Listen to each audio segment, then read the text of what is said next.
You're listening to the Monday Night Community Show with Daniel on BRFM.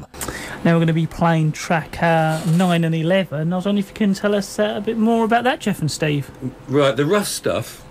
Well, it's a classic trading situation in that the bricks were taken up to London by barge, and in order to equip London to build the suburbs that was needed to house the people, and then then people were paid in order to bring the rubbish from the London streets back down to Milton Creek area, because obviously they wanted to get rid of their rubbish, and then this rubbish was used in the manufacture of the bricks, and it made the bricks the strongest and most valuable bricks, it was claimed, in the world. So the rough stuff was the name that was given to the London rubbish, and the other track, the millionth brick. Yeah.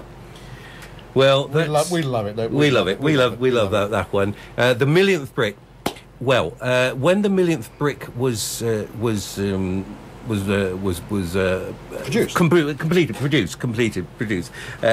The story was the foreman would stop work, break his pipe, press the bowl part of his pipe into that millionth brick, and then the work would stop, and the men would go down to the brickmaker's arms for some celebration, some rest and recreation, and life would go on. Recently, it was a Sittingbourne brick was broken open during during a refurbishment of a house, and a pipe bowl was found inside. So that was obviously one of the millionth bricks. What an incredible find, isn't it? What an incredible find. Yeah. And George Smead said, one of Smead and Dean, Smead said that before 1900, he had calculated that his firm had produced enough bricks that would stretch around the world in a wall that was 6 foot high, and references that is made in the first song. Again, I'd say, Jeff, listen to the words, because there's so much carried in these songs, so many interesting facts carried in the songs. What struck me about listening to the last track in particular was, as Jeff mentioned earlier, is how people have made the role their own. They're very, very distinctive voices, very distinctive performances, very professional level. And also, I'd like to mention our recording engineer, who was Daniel, your good self. Daniel, thanks, mate. Absolutely, you've got a lot of patience. Yeah. Sort of very much in the Phil Spector mould, I believe. Yes, he's got the hair to go with it. The wall of sound. So yes, but hopefully not the revolver. But thank you for your patience. Well, no, I enjoyed being part of the team that you've... That's right, we enjoyed your company. Good. So I believe that S&D, which is Strength and Durability, is going to be part of the Sheppey Promenade Festival this year. Indeed it is, Daniel. So this weekend coming up, it is going to be the second of the promenade occasions. So this Friday through to Sunday, there are a number of events that are going on all weekend long, and I'd just like to mention a few before I talk about strength and durability again. One of the things that is a must, and has involved so many people from Sheppey, is a year in the life of Sheppey 365, a photographic exhibition of everyday life in Sheppey, using 365 images taken by the residents. Now, this exhibition will be in the Castle Connections from 10 a.m. to 5 p.m. It's free, as many of the events during Promenade are free, and all are most welcome. Jeff, and to make that clear, Castle Connections is the Sheppey. Is the Queenborough Centre? It's the Queenborough Centre, yeah. The old Queenborough School. Find that rather, yes, yeah. Yeah, the old Queenborough School. Yeah. So that's certainly one that you want to go and see. Strength and durability. Then get back to that. That's on Friday at the Bluetown Heritage Centre. It starts at 7:30. It's doubled up with a film by Mike Maloney called Red Sails, the Thames Sailing Barges. which was produced and directed by him, Mike Maloney, and that's a cracking film, and it's clearly to do with barges and fits with the strength and durability image. So that's, as I say, is at Bluetown Heritage Centre, 7:30, for the very modest sum of £5. A great double bill. A great double bill indeed. Also on the Friday, and it's not included in the programme, but it's one worth looking out for, is there will be a book reading called A Roof Over Their Heads, and that will be as part of the launch. So I'll just give that What a is special that? What is mention. that, Jeff? Well, What it's a number of local writers who have taken the theme of Sheppey and people who lived in Sheppey and have produced a series of short stories or plays in anthology. The writers will be there and will be making readings, giving readings from the anthology, and will be available to sign the book, because as soon as they sign it, the book will quadruple in value. And onto eBay immediately. Of course. So that's certainly one to look out for. But there are a number of events, and the best thing to do, of course, is to make sure that you get the flyer that is going all around the town at the moment, called Promenade 2012.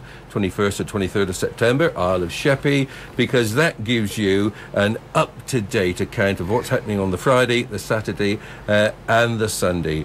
And I would say there are so many things on it that it's almost unreasonable to pick any out. But if you had to, Jeff? If I had to, I would say on the Sunday, an absolute must is the Victorian Seaside Fun Day, fun for all the family, and where you are invited to dress yourself up as a Victorian. And to help you with that, the Big Fish have a shop near the clock tower, and they have costume there which they are prepared to loan, so that you can join in with the spirit of the occasion. And then that takes place at Barton's Point. Excellent. Reliving Victorian times. Wow. What more could you ask? Now we're going to play track 12 and 13 next. I was wondering if you can tell us a bit about that, Jeff and Steve. Absolutely. Sittingbourne, Steve. Sittingbourne, Jeff. Yep. I'll leave that to you. Thank you. Sittingbourne is. I said earlier on that motto of strength and durability. Yeah. Seemed to me to sum up the people as well as the bricks. And Sittingbourne is an interesting place. I think there are only a few people that would claim that it is a beauty spot, or would advise people to go there in order to take lungfuls of fresh air. Mm-hmm. But it's a place that people who have lived there, certainly coming through the transcripts, have a special regard and affection for, and in particular the friendliness of the people that surround them, the old-fashioned courtesies that nowadays, of course, are threatened, but certainly people remembered. And one story that strikes me is one chap was saying that on his daily walk to work, he would say hello to people at least 50 times before he got into work. So this is a song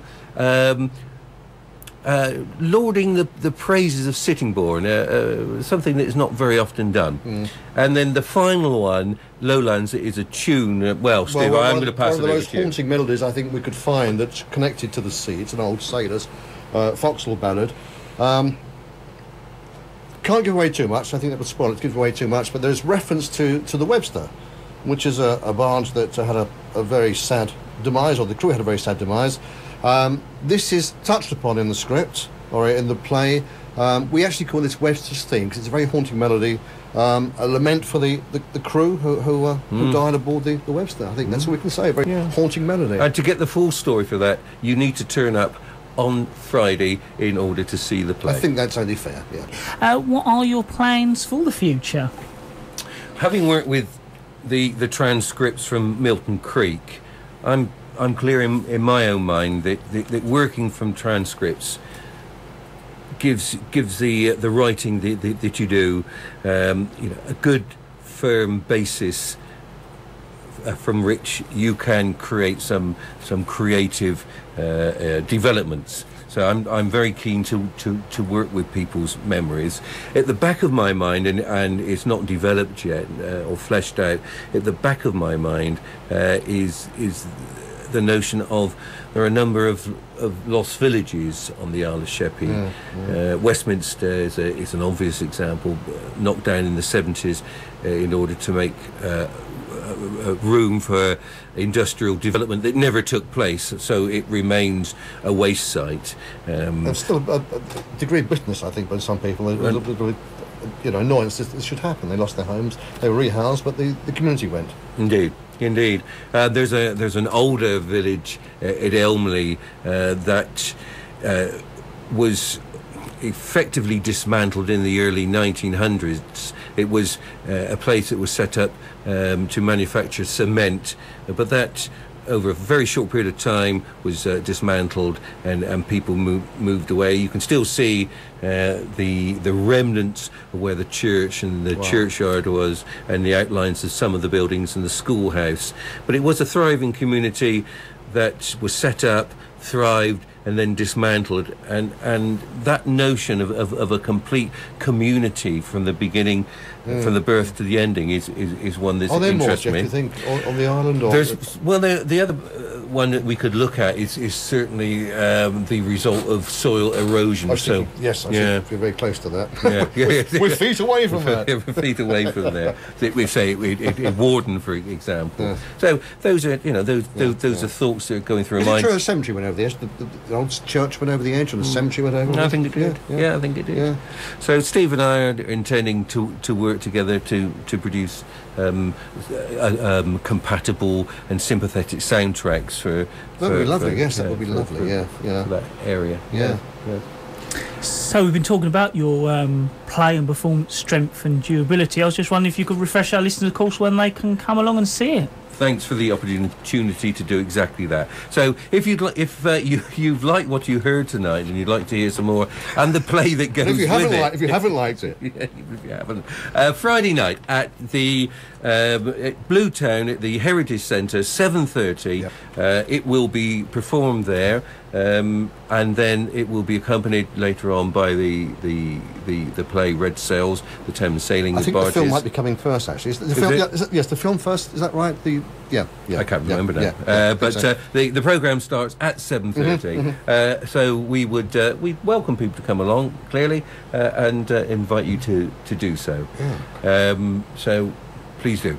Yeah, Daniel, thank you so much for letting us talk. Anyway. No, I'd like to thank you very much for coming along. And can I have a request? Could we play something that is on the album that is available to people who buy the album? It's not actually in the play. It's Red Sails in the Sunset, which I think is very apt. Would you give us the courtesy on the? That would be nice, wouldn't it? Yeah, we're end on now. That one. Thank you very much. Daniel, thanks very much indeed. Thank you, Dan.